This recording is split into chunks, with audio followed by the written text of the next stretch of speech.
दूर रहकर उस अपनी वाइफ से पूछा क्या शहद क्या कर रही हो तुम? What are we having for dinner? हम क्या खाने वाले हैं डिनर में? So we don't expect two translation. So you can say my wife.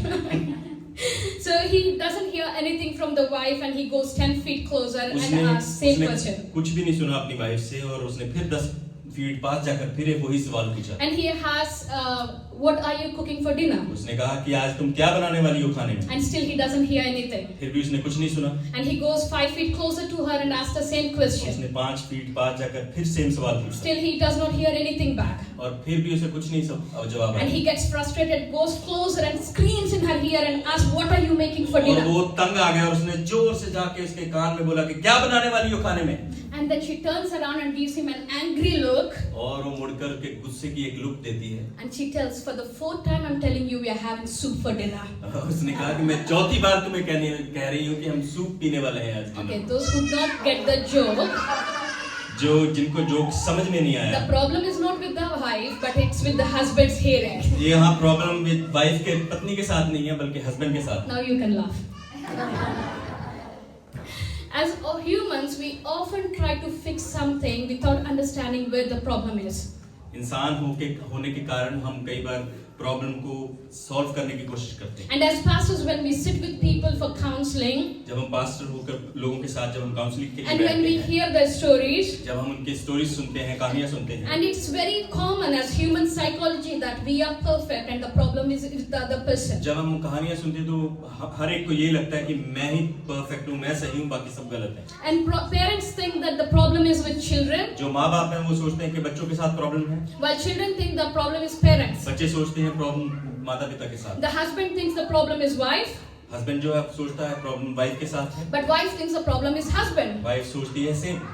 And employee thinks the problem is with the boss, while the boss thinks the problem is with the जो employee. Employ है वो सोचता है boss के साथ problem है, boss same सोचता है एम्प्लॉय के बारे में. This is not a new problem that we encounter in our day-to-day lives. ये कोई नई परेशानी नहीं है हमारे रोजमर्रा की जिंदगी And में. this has been existing from the time of creation. ये शुरू से जब से धरती बनी है, परमेश्वर ने जब से रचना की है, तब से ऐसे ही है. When God found Adam ate the fruit that was forbidden, जो परमेश्वर ने जिस फल को खाने के लिए मना किया था, जो आदम ने खाया. and when God questioned Adam, why did you eat the fruit? जब परमेश्वर ने आदम से पूछा तूने ये फल क्यों खाया? Instead of saying I have done wrong, he pointed to Eve and said she is the problem. उसने अपनी गलती ना मानकर कहा कि ये प्रॉब्लम है.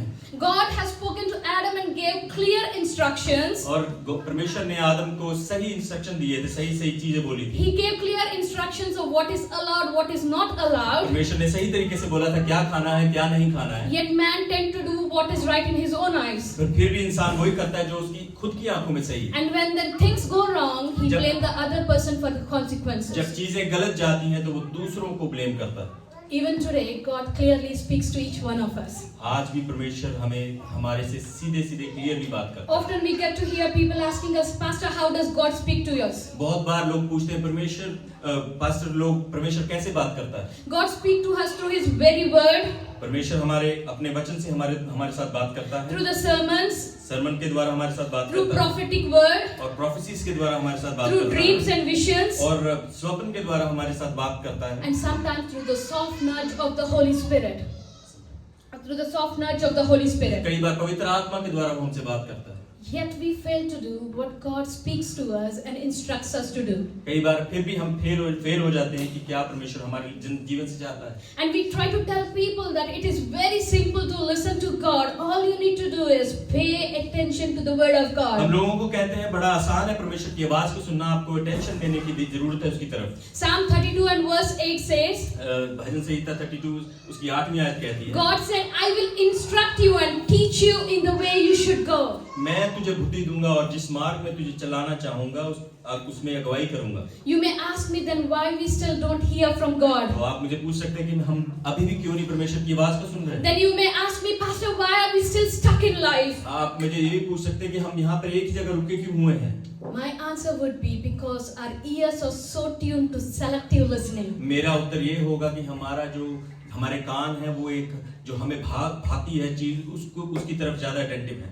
My son, when he was in Kindi, when he was in the primary school, जो मेरा बेटा है वो जब प्राइमरी स्कूल में था and he would be busy watching on phone, वो बिजी रहता था फोन देखने में, and I would call him several times, being so close to him, और मैं बहुत बार उसको बुलाती थी इतने पास होकर भी, and he wouldn't respond. और वो रिस्पॉन्ड नहीं करता था। And in the same tone, और उसी टोन में when I call him with his surname, he would turn immediately to me, मैं उसको जब सर नेम से बुलाती थी वो उसी समय अपना सर मेरी तरफ घुमाता and he था। would tell me, please don't call me with my surname. वो बोलता था मुझे मेरे सर नेम से मत बुलाओ। And I always wondered, so this boy has been listening all the while, it's just that he chose to respond to a specific way of और calling. मैं हमेशा सोचती थी मैं हर पूरे समय तक ये मेरी आवाज सुन रहा था पर उसने चूज किया उसको क्या सुनना है। And I was so worried as a mother that we had to take him to a speech therapist. और मैं बहुत वरी हुई तो मैंने स्पीच थेरेपी के पास उसको लेके गई, And I explained the problem to the therapist. और मैंने थेरेपिस्ट को प्रॉब्लम बताई कि क्या हो रहा है। And the therapist told me that it's not a problem, it's a selective listening. उसने कहा कि ये प्रॉब्लम नहीं है, ये परेशानी नहीं है, वो चीज उन्हीं चीजों को सुनता है जो वो सुनना चाहता है। And I feel similar way we tend to carry this selective listening before God. और उसी तरीके से हम परमेश्वर के आगे वही चीजें सुनना चाहते हैं जो हम खुद चाहते हैं। Bible talks about how our lives are meant to be. Bible बताती है कि कैसा हमारा जीवन होना चाहिए। God said we are more than conquerors. Bible कहती है हम विजेता हैं, Yet we are not living victorious lives. हम फिर भी विजेता की जिंदगी नहीं जी रहे। Because our decisions, our choices are not based on what God is instructing us, but based on our own wisdom. क्योंकि हमारी जो चुनाव है वो हमारे खुद के दिमाग के द्वारा है, परमेश्वर के नहीं। There is a clear choice in front of us, dear friends. आज हमारे पास एक क्लियर चॉइस है हमारे सामने, Where obedience to God instruction can bring us breakthroughs and victories and deliverances, पर आज्ञाकारिता हमारे जीवन में बड़े काम कर सकती है, while living in ignorance and disobedience can lead us to consequences. जो अगर हम डिसोबीडियंस रहेंगे परमेश्वर के सामने वो हमें बुरे रास्ते पर लेकर जा सकते हैं। We are living in times where selective listening is a very common character of every people. हम ऐसे समय में रह रहे हैं जहाँ पर जो खुद को भाता है वो सुनना बड़ा कॉमन चीज है। We have become selective listening by tapping into what we want to listen from जो हम God. सुनना चाहते हैं, हम चाहते हैं कि हम एक बटन के द्वारा उसको जो परमेश्वर के द्वारा बोला जाए उसको सुन सकें। Our ears are tuned to positive and favorable things and shut down to corrections. हमारे जो कान हैं वो पॉजिटिव चीजों की तरफ हैं पर हमारी करेक्शन की तरफ नहीं। I have often heard some people saying that, oh, that pastor is so good in preaching because he talks about blessings and breakthroughs and signs and wonders. मैंने सुना है बहुत से लोगों को कहते हैं वो पास्टर बहुत अच्छा है जो ब्लेसिंग और साइन और वंडर के बारे में बात करता है। Let me tell you, a true servant of God cannot speak on his own, but only what God gives him to speak. जो सही परमेश्वर का दास है वो जो परमेश्वर के द्वारा वचन दिया गया है वो ही बताता है, अपनी खुद की तरफ से नहीं। The minute pastor preaches on blessings and breakthroughs, we personalize that. जो पास्टर है वो ब्लेसिंग और ब्रेक थ्रू की जब ऊपर मैसेज डालता है वो हम अपने ऊपर लेना शुरू करते But the minute pastor talks about corrections and changing lifestyles, our mind starts thinking about who is not in our favorable list. जब पास्टर जो है करेक्शन की तरफ मैसेज देता है, सरमन देता है तो हमें पता लग जाता है कि हमारे दिमाग जो है उस तरफ घूमना शुरू कर देते हैं। Or if pastor speaks a bit more stronger message, then pastor is too strict. अगर पास्टर थोड़ा स्ट्रिक्ट मैसेज देते तो पास्टर बहुत ही स्ट्रिक्ट है। But the Bible says that God is saying, I will instruct you and teach you in the way you need to go so that your path is set straight. Bible कहती है मैं जिस मार्ग में तुझे चलाऊंगा और तेरी अगुवाई करूंगा कि तेरा रास्ता जो है वो सीधा हो सके। A true worship, it's not just about blessings and breakthroughs, but willingness to be corrected and directed by God and placed in the position God wants to put us into. जो सही आराधना है वो ब्लेसिंग की तरफ नहीं है पर वो ये है कि जहाँ परमेश्वर हमें चाहता है वो जहाँ चाहता है वहाँ रह सके। True worship raises from the heart filled with obedience and surrender to God. जो सही आराधना है वो जो पूरे दिल की जो आज्ञाकारिता है जो परमेश्वर के सामने सरेंडर करती है। And I tell you, my friends, such lives will live in deliverance and unmerited grace and victory. ऐसे जीवन जो है वो डिलीवरेंस की तरफ और विक्ट्री की तरफ जिएंगे। No matter what chaos or confusions or whatever situations they go through, they'll come out victorious in Jesus' name. कैसी भी मुसीबतों में से वो चाहे होकर गुजरे पर वो यीशु मसीह के नाम में विक्टोरियस होकर निकलेंगे। I title my sermon as Victory in Surrender. मैंने आज अपने सरमन का जो टाइटल है विक्ट्री इन सरेंडर दिया है। And I'll be speaking from Joshua 7. मैं बात करूंगी जोशुआ 7 से। Let's turn to Joshua 7 and verse 13. यहोशू उसका 7 और उसकी 13वीं आयत में देखेंगे। It goes on to say, "Go, consecrate the people. Tell them, consecrate yourselves in preparation for tomorrow. For this is what the Lord, the God of Israel, says. There are devoted things among you, Israel. You cannot stand against your enemies until you remove them." उठ प्रजा के लोगों को पवित्र कर, उनसे कह सवेरे तक अपने अपने को पवित्र कर रखो, क्योंकि इज़राइल का परमेश्वर यहोवा कहता है, हे इज़राइल, तेरे मध्य में अर्पण की वस्तु है, इसलिए जब तक तू अर्पण की वस्तु को अपने मध्य में से दूर ना करे, तब तक तू अपने शत्रुओं के सामने खड़ा ना रह सकेगा। Hallelujah. Hallelujah. How many of you are with me? आप में से कितने लोग मेरे साथ हैं? How many of you are getting what God is saying this morning? आप में से कितने लोग जान रहे हैं कि परमेश्वर क्या कहना चाहता है इस सुबह में? My only prayer is, as we begin this year, we have almost come to the end of the first month.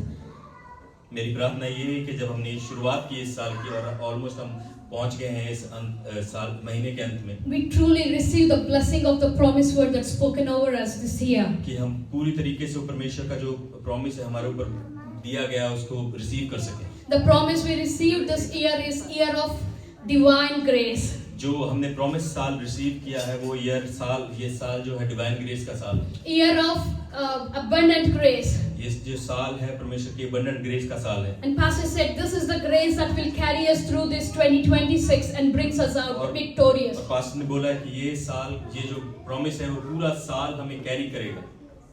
Hallelujah. Hallelujah. And we have already started hearing some testimonies from some of our dear church members how God has been doing great things. और हमने already गवाहियां सुननी शुरू कर दी हैं कैसे परमेश्वर लोगों के बीच में काम कर रहा है। And my prayer and pastor's prayer for this church is we will be a people full of testimonies and wonders and signs that God is going to do और ये in our हमारी lives. प्रार्थना है कि ये church पूरा testimony के साथ भरा होगा और वंडर के साथ भरा होगा। And that sort of victory will come only when we surrender to God in obedience. और ये तब होगा जब हम पूरे तरीके से अपने आप को परमेश्वर के सामने सरेंडर करेंगे। I'll be speaking from Joshua 7. मैं आज यहोशू 7 से बात करूंगा। Now Joshua 7 is an interesting story. यहोशू 7 एक बहुत अच्छी कहानी है। This is a story about a man called Achan. ये कहानी है एकम के बारे में। How his decisions, his actions led to the defeat of the whole Israel community. कैसे उसके जो एक्शंस थे इजराइल कम्युनिटी को पूरी तरीके से डिफीट करवा देते हैं। And I did a sermon on Joshua 6 about bringing down the Jericho walls. और मैंने सरमन यहोशू 6 पे भी किया कि यरीहो को दीवारों को कैसे नीचे गिराया। The chapter 6 is a dramatic, it is a beautiful, beyond a Hollywood style story where Israelites received their first glorious victory just by praising God. जो चैप्टर 6 है उसमें दिखाया गया कि पूरे एक फिल्मी तरीके से कि कैसे परमेश्वर ने विक्ट्री दी इजरायलियों को। They are still dealing with the success of Jericho, and as the chapter 7 begins, वो अभी तक उसी जेरिको की दीवार के बारे में डील कर रहे थे, उसके बारे में सोच रहे थे और 7वां चैप्टर बिगिन होता है। And I like the way it starts. It says but. और ये स्टार्ट होता है कि बट के द्वारा, लेकिन परंतु। Yeah. The first word it starts with, the chapter starts with is but. पहला जो 7वां चैप्टर स्टार्ट होता है वो होता है परंतु के साथ। But the Israelites were unfaithful in regard to the devoted things. जो इजरायली थे वो अविश्वासी हो गए थे कि जो परमेश्वर ने किया है। We need to understand this. Chapter 7 verse 1 is continuation of the last verse of chapter 6. जो हमें समझना है कि जो चैप्टर 7 है वो 6वें की कंटिन्यूशन है। The last verse of chapter 6 says, so the Lord was with Joshua and his fame spread throughout the land. और यहोशू 6 की 27 आयत कहती है और यहोशू के संग वो और यहोवा यहोशू के संग रहा और यहोशू की कीर्ति उस सारे देश में फैल गई। Irrespective of the dramatic victory in chapter 6, और जैसे भी उनकी जो विजय थी 6वें चैप्टर में, and they enter chapter 7 and they lost a battle with a kingdom called Ai. जो उन्होंने 7वें चैप्टर में अपनी जो बैटल है उसको वो वहां पर हार गए। जो किंगडम थी जिसका नाम था AI. Joshua sent some men to this place called Ai to spy on this land. यहोशू ने कुछ इंसान आदमियों को भेजा एआई में, And they come back because they're still in that victory mode from Jericho.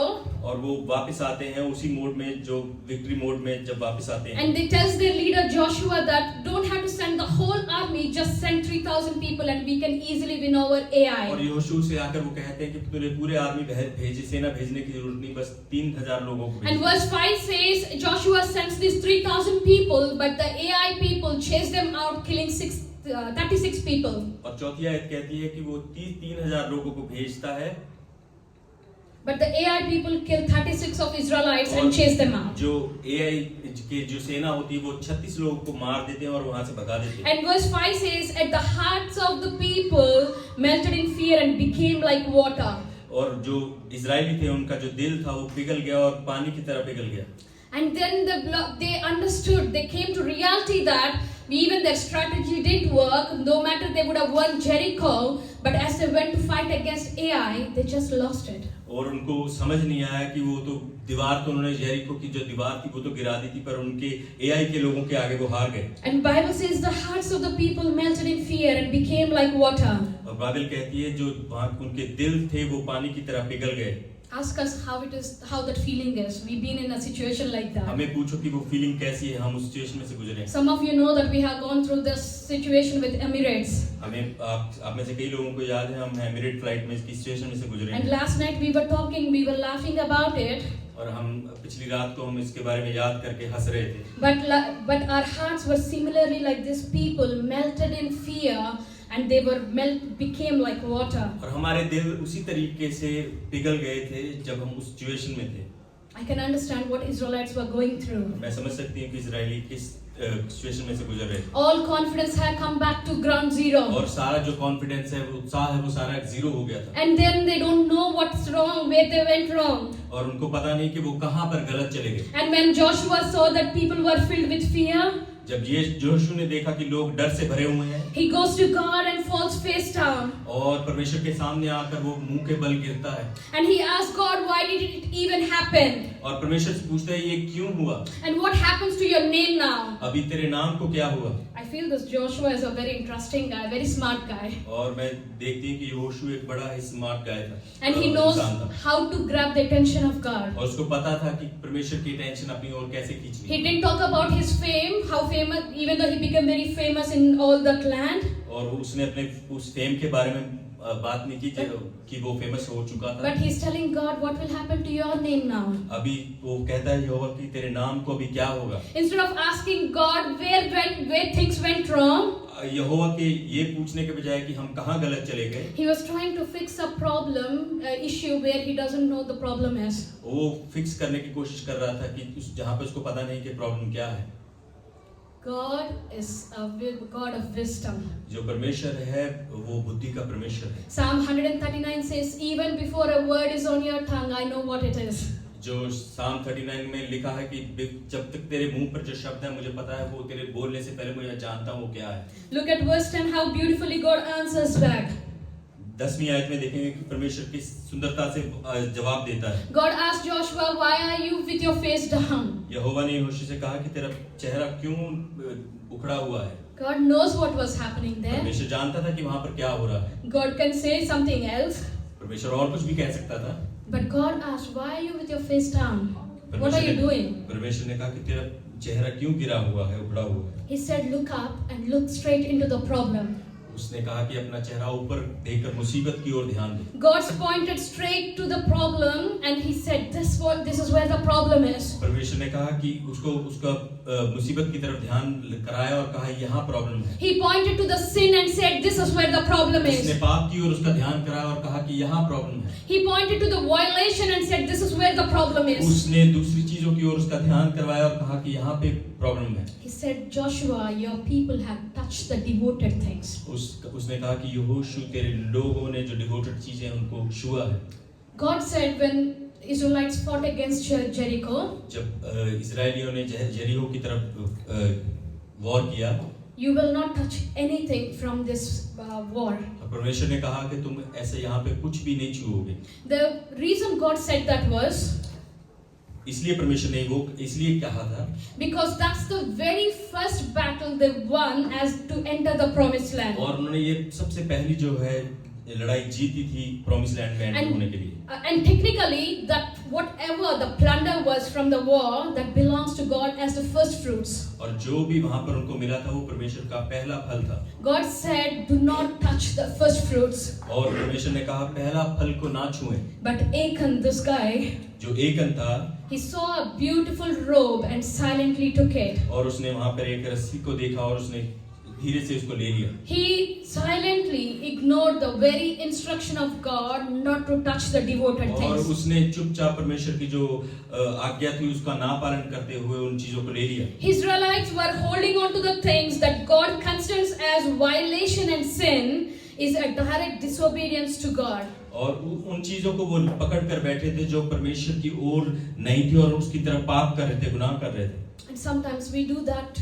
और कई बार हम वो चीजें करते हैं We hold on to the things that are meant as a violation, that are not meant to hold in our lives, and we still ask God to be with us. और हम उन चीजों को पकड़ के बैठे रहते हैं जो परमेश्वर की ओर से नहीं और फिर हम कहते हैं कि परमेश्वर तू हमारे साथ क्यों नहीं है God wants us to be obedient to His instructions and to His teachings, परमेश्वर चाहता है कि हम उसकी इंस्ट्रक्शन उसकी टीचिंग को ओबीडियंस में रहें so that He can work His plans in a beautiful way in our lives. कि वो जो अपने प्लान्स हैं हमारे जीवन में सुंदरता के साथ कर सके 1 Samuel 15 and verse 22 says, जब दूसरा 1 Samuel, 1 सैमुएल उसके 15 की 22 में लिखा है does the Lord delight in burnt offerings and sacrifices as much as in obeying the voice of the Lord? Behold, to obey is better than sacrifice. जो obeying है वो बेटर देन सैक्रिफाइस है God wants His people, His children, to be obedient to His instructions. परमेश्वर चाहता है कि उसके जो बच्चे हैं उसकी आज्ञाकारिता में रहें और उसकी आवाज को सुनते उसको उसकी चीजों को सुनते रहें And obedience comes with a price.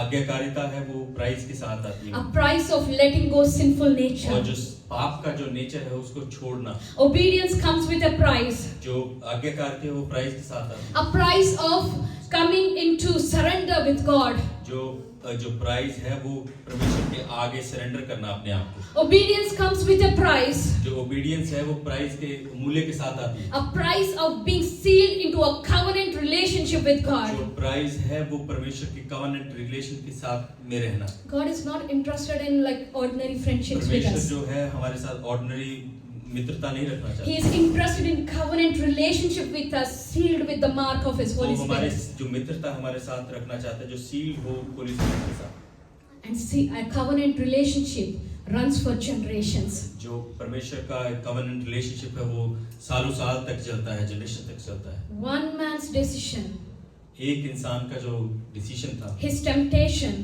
उसका जो टेम्पटेशन थी and his ignorance और उसकी इग्नोरेंस जो थी brought such a situation into the Israel community. और बड़ी एक सिचुएशन इजरायली में लेके आ गए They had to pay a price for what Achan has did.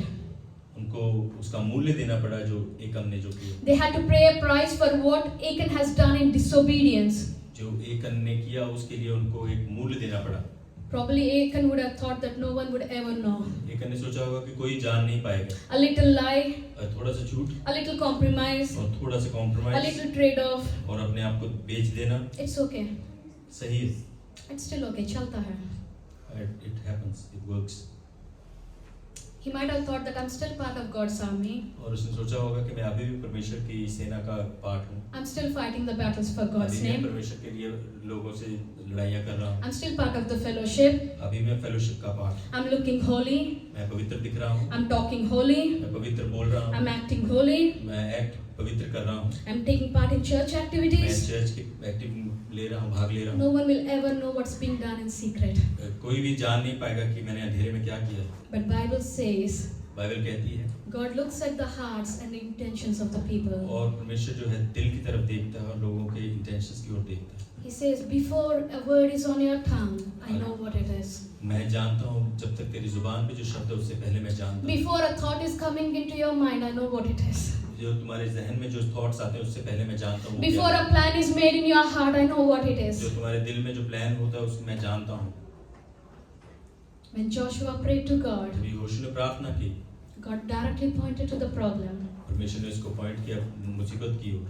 A true worshipper understands what God wants. जो सच्चा आराधक है वो जानता है क्या परमेश्वर को चाहिए। A true worshipper understands what God's heart is about. जो सच्चा आराधक है वो जानता है परमेश्वर का दिल क्या किस Many चीज का है। times we expect God to stand with us without removing those obstacles and sins. कई बार हम सोचते हैं परमेश्वर हमारे साथ खड़ा हो उन पापों को निकाले बगैर, But God rejects to stand until the problem is addressed and removed. परमेश्वर नहीं खड़ा होता जब तक वो प्रॉब्लम को हम बताते नहीं। God is a gracious God, परमेश्वर जो है दयावान परमेश्वर है, but He is also a holy God. वो पवित्र भी है। 1 Peter 1 and verse 16 says He is a holy God. पहला पत्रस की 16 में लिखा है कि वो पवित्र खुदा है And He wants His people to be holy. और वो चाहता है कि उसके लोग पवित्र बने। How we live our lives will have an impact on our family. हम अपना जीवन कैसे जीते हैं ये इम्पैक्ट होता है हमारे परिवारों के ऊपर, It will have an impact on our community. ये इम्पैक्ट होगा हमारे कम्युनिटी के ऊपर, It will have an impact or even on our church and fellowship. इसका इम्पैक्ट होगा हमारे चर्च के ऊपर, फेलोशिप के ऊपर। I would encourage each one of us to ask this question with all sincerity today. मैं आपको कहना चाहती हूँ, इनकरेज करना चाहती हूँ, अपना एक क्वेश्चन पूछें अपने आप को सिंसियरिटी के साथ। Am I the Achan holding on to sin, or am I the Joshua, the true worshipper, मैं एक dealing with the problem? मैं एक हूँ जो प्रॉब्लम को जो पकड़ के बैठा है, या मैं यहोशुआ जो डील कर रहा है problem. We need to be mindful of the actions we take, हमें बड़े ध्यान से रहना चाहते हैं कि किस तरीके से हम एक्शन करते हैं, the decisions we make. जो डिसीजन हम लेते हैं How are they going to impact our life, our family, our children? वो किस तरह से प्रभाव डालेंगे हमारे परिवार के ऊपर, बच्चों के ऊपर। May the Lord's word bring a realization and direction to our hearts this कि morning. परमेश्वर का जो वचन है हमें वो रियलाइजेशन लेके आए और डायरेक्शन लेके आए हमारे जीवनों के लिए सुबह। There is always a second chance in God's presence, my friends. हर बार एक सेकंड चांस होता है परमेश्वर की presence. He is a loving God. वो परमेश्वर प्रेम करने वाला He did परमेश्वर not है। die for without a purpose there. वो मरा नहीं बगैर पर्पस के। He wants us to come into an alignment according to His will, plans and ways. वो चाहता है कि हम उसकी अलाइनमेंट में आए, उसकी जो विल है, उसके जो प्लान्स है हमारे जीवनों के लिए। All you need to do, और ये हमें करना है just surrender to God in obedience. कि परमेश्वर के सामने अपने आप को सरेंडर करना है। The breakthroughs, the healings, the victories would fall into place. You don't even have to fight for it. जो ब्रेक थ्रू है, जो विजय है, वो हमारे सामने आकर गिर जाएगी, हमें लड़ना नहीं पड़ेगा उसके लिए। Joshua 7 is a powerful story for our lives. यहोशू 7 एक बड़ी सामर्थी कहानी है हमारे जीवनों में। It highlights two problems that we encounter in our day-to-day lives. ये दो प्रॉब्लम दिखाती है जो हम अपने रोजमर्रा की जिंदगी में देखते हैं। One is overconfidence. जो पहली है वो ओवर कॉन्फिडेंस We है। try to win today's battles with yesterday's glory. हम आज की जो विजय वॉर्स हैं वो जीतने की कोशिश करते हैं कल की अनॉइंटिंग के साथ। Joshua sent men to check on Ai. जो यहोशू ने उसने लोगों को भेजा एआई के ऊपर चेक करने के They लिए, just conquered Jericho and they're celebrating the success they're having. और उसने वो यहोशू वो जो सेलिब्रेट कर रहे थे जो यरीहो को, And they thought if we can bring down Jericho, we can bring down और Ai. उन्होंने सोचा अगर हम यरीहो को हरा सकते तो हम एआई को भी हरा देंगे। Instead of seeking God and His direction and His leading on His strength, परमेश्वर की डायरेक्शन को पूछने के बजाय वो अपने आप की स्ट्रेंथ के ऊपर भरोसा करने लगे। they relied on human strength. वो अपनी स्ट्रेंथ के ऊपर भरोसा करने लगे। We need anointing for each day. हमें परमेश्वर की अनॉइंटिंग चाहिए हर दिन के लिए, So we receive strength to face the battles every day. कि हम परमेश्वर से सामर्थ पा सकें रोज की लड़ाइयाँ लड़ने के लिए। Philippians, it says that work out your salvation every day. इफ्सियों में लिखा है कि अपनी जो साल्वेशन उसके लिए रोज काम करो। It's important that we seek grace of God every day. ये जरूरी है कि परमेश्वर की ग्रेस हम रोज अपने जीवनों में देखें। We cannot live on yesterday's manna and try to fight today's हम battles. कल के मन्ने के ऊपर नहीं जीत सके और आज की लड़ाइयाँ कर सके। Even God told the Israelites, throw away yesterday's manna. परमेश्वर ने इजराइलियों को कहा कि कल का जो मन्ना है उसको फेंक दो। The manna we need to receive from God is through His word. जो मन्ना है उसके हमने रिसीव करना है परमेश्वर, वो उसका वचन है। Psalm 32 and verse 8. साम भजन संहिता 32 उसकी 8वीं आयत। I will instruct you in the way to go. मैं तुझे मार्ग में चलाऊंगा कि कहाँ चलना है, And I'll teach you the way you need to walk in. और मैं तुझे बताऊंगा कि किस तरीके से तुझे तेरी अगुवाई करनी, So your life is set straight. कि तेरा जीवन जो है सीधा हो जाए। Hallelujah. Hallelujah. We want this church to be a praying church. हम चाहते हैं कि ये चर्च है वो प्रार्थना का भवन हो। We want this church to be an anointed church. ये जो भवन है वो एक अनॉइंटेड भवन हो। We are not interested coming and displaying our talents here and going off on a Sunday afternoon. हम इन चीजों में इंटरेस्टेड नहीं है कि हम अपना टैलेंट दिखाकर और दोपहर को वापस चले जाएं। Our heart's cry is to see salvation in Marsden Park. हमारा दिल रोता है साल्वेशन देखने के लिए मार्जन पार्क में। We cannot live on yesterday's manna. हम कल के मन्ने के ऊपर नहीं जी सकते। We cannot fight today's battles with yesterday's glory. हम आज की लड़ाइयाँ नहीं जी सकते कल की ग्लोरी के ऊपर। We often hear people telling us that, Pastor, 10 years ago we did this. हम हमेशा सुनते हैं कि 10 साल पहले पास्टर हमने ये किया। Pastor, 15 years ago we did this. 15 साल पहले मैंने ये किया था। I was sitting with a women's group one day. मैंने एक दिन मैं बहनों के साथ बैठी हुई थी। And they were telling beautiful stories, beautiful testimonies. और बहुत सी टेस्टिमनियाँ वहाँ पे सुनी जा रही। Very encouraging. बहुत encouraging थी। But they were all from the past. और वो सारी जो थी वो पास पिछली थी। And when I was asked to share my heart that day, और जब मैंने वहाँ पर लोगों से बात की, and only one question I asked the ladies. मैंने एक ही प्रश्न पूछा बहनों से। What are you doing today? कि आप आज क्या कर रहे हो? What is your life about today? आज का आपका जीवन कैसा है? That's good that God used you in a mighty way 10 years ago. अच्छा है कि परमेश्वर ने आपको यूज किया 10 साल पहले। He's still the same God. वो आज भी सेम है। So what has changed that you are not able to do those things now? कि अभी क्या हो गया कि आप वो चीजें ना कर सके? Come back in alignment with God. कि परमेश्वर के साथ वापस आ जाओ। Come back to seek God on a day-to-day और basis. परमेश्वर का चेहरा रोजमर्रा के जीवन में देखो। It's not your pastor's business to pray for. Yes, it is it is a responsibility to pray, but you need to seek God on a day-to-day ये हमारी basis. रिस्पांसिबिलिटी है कि हम प्रार्थना करें, पर आपको भी ढूंढने की जरूरत है परमेश्वर को रोजमर्रा की जिंदगी में। Work out your salvation every day, church. अपने आप को टटोलो रोजमर्रा की जिंदगी में। We are so close to ending times. हम बहुत ही नजदीक हैं अंत के समय में। Do not live casual lives. अपने आप को ऐसे ही ना जीवन को ऐसे ही ना जिए। Go to God every day और परमेश्वर के पास रोज जाएं and ask Him, seek Him. और उसको ढूंढे रोज, पूछें उसे रोज। Bible says, if you seek me, I'll be found. अगर तुम मुझे ढूंढोगे तो तुम मुझे पाओगे। The second problem we encounter in our day-to-day lives, दूसरी जो मुसीबत है जब हम देखते हैं अपने रोजमर्रा के जीवन में, not going to God in prayer, और परमेश्वर के सामने प्रार्थना में ना जाना, not inquiring God, और परमेश्वर से ना पूछना, and not committing our plans to God, और उसके सामने अपने प्लान्स को ना रखना, योजनाओं को ना रखना, not allowing God to lead us, और उस परमेश्वर को अलाउ ना करना हमें अगुवाई करने के लिए, but in turn we instruct God how He has to lead और us. उससे बजाय हम उसको बताते हैं कि हमें कैसे चलाना है। Seek God before making choices. परमेश्वर को ढूंढें उसको चॉइसेस करने से पहले। It is very easy to play victim when things go wrong. इस बहुत आसान है जब चीजें गलत जाती हैं हमारे जीवन में। Bible says in Proverbs, Bible कहती है प्रोवर्ब्स में, commit your plans to the Lord and He will prevail them. परमेश्वर के सामने अपनी योजनाओं को रखो, वो उनको प्रिवेल करे। Commit every plan in your life before God and give it to Him. Give the control to Him. Her And कोई योजना उसके सामने रखो और उसको पूरा कंट्रोल दो। Bible says He will make them वो successful बाइबल कहती है वो उसको सफल बनाएगा। because He will show you the direction that you want to walk और into. परमेश्वर आपको एक रास्ता दिखाएगा किस रास्ते पे चलना है। One thing we need to remember this morning is आज की सुबह हमें ये याद रखना है, God rejects to stand with us until the sin in our lives, the problem in our जब life तक is पाप ended. हमारे जीवन में है परमेश्वर हमारे साथ नहीं खड़ा होगा। The issue could be anything, my dear वो friends. कुछ भी इशू हो सकता है, It could be addictions. कुछ एडिक्शन हो सकती It could है, be idol worships. कुछ मूर्ति पूजा हो सकती है, It could be wrong attitudes. गलत एटीट्यूड्स हो It could सकती be any kind of sin like passing on sensual jokes. है, और कुछ भी हो सकता है जो गलत जो जोक्स हैं, It could be casual lifestyles. और आसानी का जो जीवन है। God rejects to stand until the sin is addressed. परमेश्वर नहीं खड़ा होगा जब तक वो पाप को हम बताएंगे नहीं उसको। God wants us to be purified and consecrated. परमेश्वर चाहता है कि हम प्यूरिफाई हों और पूरी तरीके से सही तरीके से चलें। Consecration means set apart, जो अलग किए हुए लोग, taken aside, अलग किए गए लोग हैं, and live as per His word. और उसके वचन के द्वारा जो चलते हैं। And many times I ask God, what is being holy, God?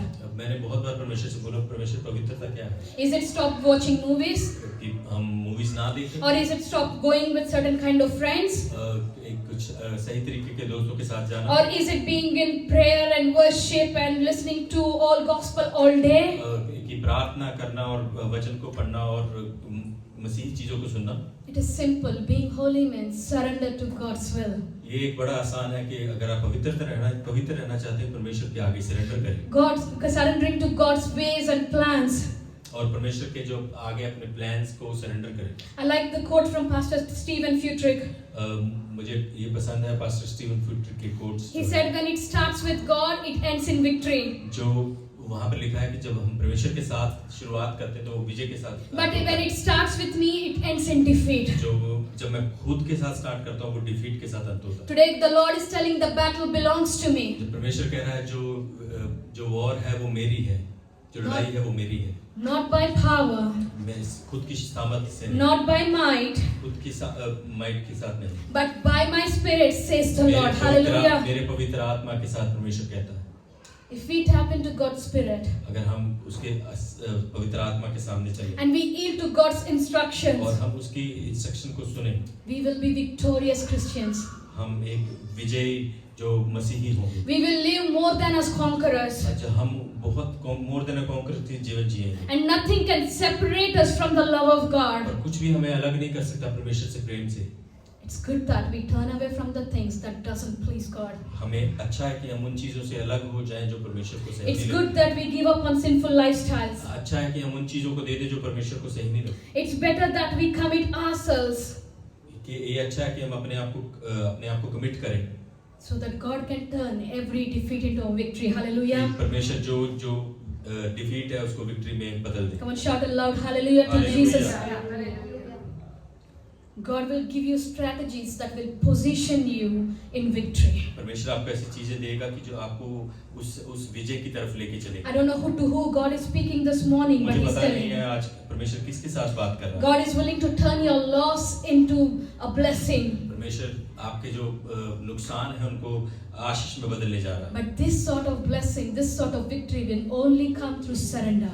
ऐसी जो विजय है वो सिर्फ सरेंडर के द्वारा आती है। And Bible says in chapter 7, Joshua addressed the problem and removed the sin just as God instructed him. Bible कहती है 7वें अध्याय में कि जोशू ने वही किया जो परमेश्वर ने जैसे उसको बताया। And verse 26 says that then the Lord turned from his fierce anger. और 26वीं आयत में लिखा है कि परमेश्वर अपने गुस्से से बदला वहां पर। God can turn your situations. परमेश्वर आपकी जो सिचुएशन को बदल सकता है। God can transform your situations. परमेश्वर आपकी सिचुएशंस को बदल सकता है। All you need to do is commit your life to God.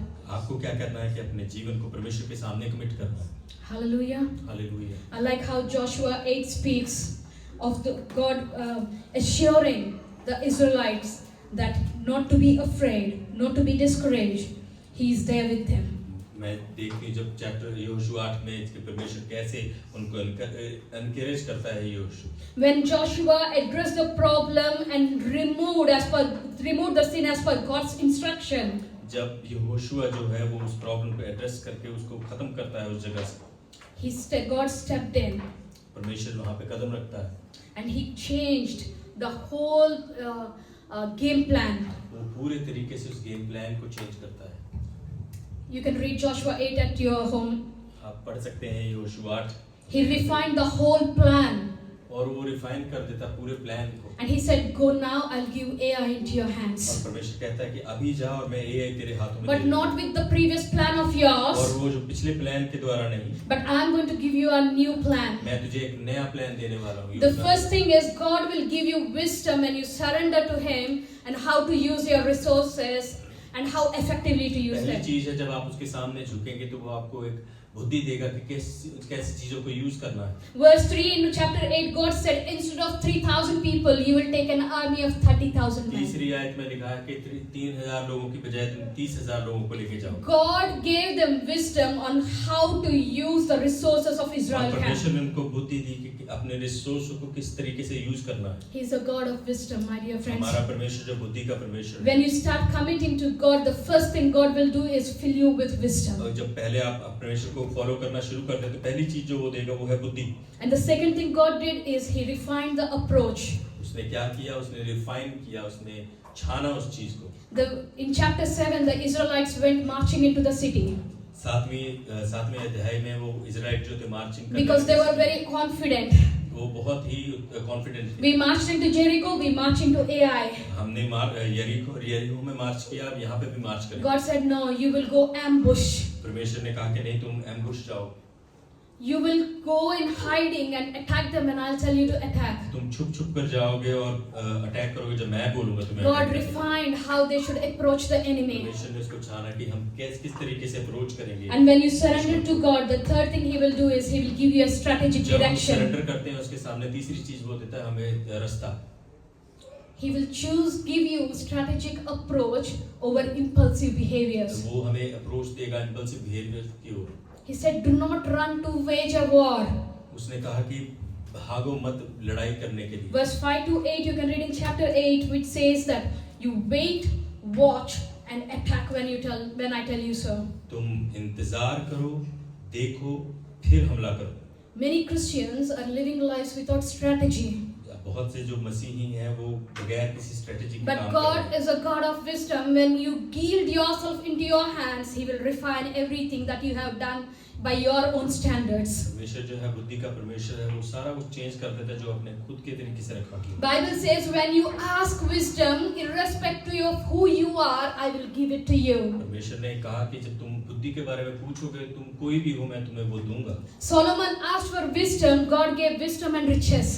Solomon ने परमेश्वर से बुद्धि के बारे में पूछा, परमेश्वर ने उसको रिचेस दिया, पैसा दिया, फेम दिया। When you surrender to God, the focus is not about you, but it's about God. जब हम परमेश्वर के सामने सरेंडर करते हैं, हमारे बारे में नहीं रहता, परमेश्वर के बारे में हो जाता है। And you are not alone in that battle. उस लड़ाई में आप सिर्फ अकेले नहीं। As He said, not by might, not by power, by His Spirit He will lead you उसने through. कहता है कि ना तो बल से ना शक्ति से बल्कि तेरी आत्मा के द्वारा। One man's disobedience brought a problem into Israel camp. एक इंसान की ना आज्ञाकारिता कि वो डिसोबीडियंस लेके आ गई इजरायलियों के बीच में। But Joshua's obedience to God's instruction brought victory back. यहोशू की जो ओबीडियंस थी वो जो विजय को दोबारा वापस लेके आई। Today we have a clear choice in front of us, dear हमारे friends. सामने एक चॉइस है जो सीधी है। To be obedient and commit ourselves to God, to be victorious. कि ओबीडियंस रहना है और कमिट करना है अपने आप को सामने विजय के लिए। Or continue in ignorance or disobedience. और जो इग्नोरेंस है उससे दूर रहना। Come on, let's stand to our feet as we wrap this up. आइए अपने चरणों पैरों पर कदम खड़े हो जाएंगे जब हम इसको बंद करेंगे। Just close your eyes अपनी आंखों को बंद करेंगे and ask yourself, और अपने आप को पूछेंगे God, am I the Achan or am I the Joshua? कि मैं एकन हूँ या मैं यहोशू। If I have been an Achan, कि अगर मैं एकन हूँ तो I'm coming to you this morning मैं तेरे पास आ रहा हूँ इस सुबह। with every eye closed, हर एक आंख बंद हो, every heart's focusing on Jesus this morning. हर एक दिल परमेश्वर की ओर ध्यान देते हो। Just take a moment and say to God, God, I want to commit myself to you this morning. कि परमेश्वर मैं अपने आप को तेरे सामने रखता हूँ इस सुबह। I want to be aligned to your ways, God. I want to be blessed and I want to be a blessing. मैं ब्लेस होना चाहता हूँ और मैं ब्लेसिंग बनना चाहता हूँ। Come on, as Pastor closes in prayer and he closes this sermon, I will encourage you. If you are led by spirits, just stretch your arms to heaven. It's okay if you don't want to, but that's an act of surrender before God. Take a moment and reflect on what you have been going through. Say, God, I give it to you.